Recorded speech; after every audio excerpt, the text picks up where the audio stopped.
রাজু ছিল একটি ছোট গ্রামের ছেলে। তার স্বপ্ন ছিল পাহাড় জয় করা। গ্রামের সবাই জানত পাহাড়ের ওপারে একটি রহস্যময় জায়গা আছে, যেখানে সোনালী ফল ধরে। রাজু প্রতিজ্ঞা করেছিল সে একদিন সেই পাহাড় পার হবে। একদিন সকালে রাজু তার ছোট্ট ব্যাগে কিছু খাবার ও জল নিয়ে বের হলো। গ্রামের বুড়ো লোকেরা তাকে সতর্ক করল, সাবধান রাজু, পাহাড়ের ওপারে অনেক বিপদ আছে। কিন্তু রাজুর মনে ছিল সাহস। সে পাহাড়ের দিকে পা বাড়াল। পাহাড়ের পাদদেশে পৌঁছানোর পর রাজু দেখল বিশাল গাছ ও অদ্ভুত পাথর। সে ধীরে ধীরে উপরে উঠতে শুরু করল।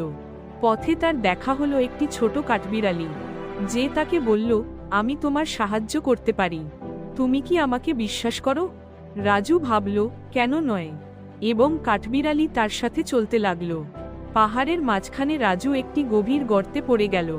কাঠবিড়ালি দ্রুত তাকে উদ্ধারের জন্য একটি লম্বা শাখা নিয়ে আসল। রাজু ধন্যবাদ জানিয়ে আবার উঠতে লাগল। তারা একসাথে চলতে থাকল, যতক্ষণ না তারা একটি ঝর্ণায় পৌঁছালো।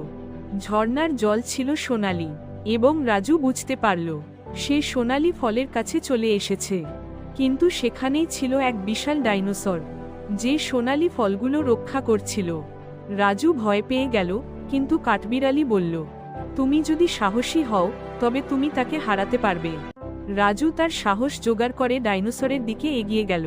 সে ডাইনোসরের সাথে কথা বলার চেষ্টা করল, আমি এখানে বন্ধু হতে এসেছি, আমি তোমার ফল নিতে চাই না। ডাইনোসর ভাবল, তারপর বলল, তুমি যদি সত্যিই বন্ধু হও তবে আমাকে প্রমাণ করতে হবে। রাজু ডাইনোসরের সামনে দাঁড়িয়ে বলল, আমি তোমার জন্য একটি গান গাইব।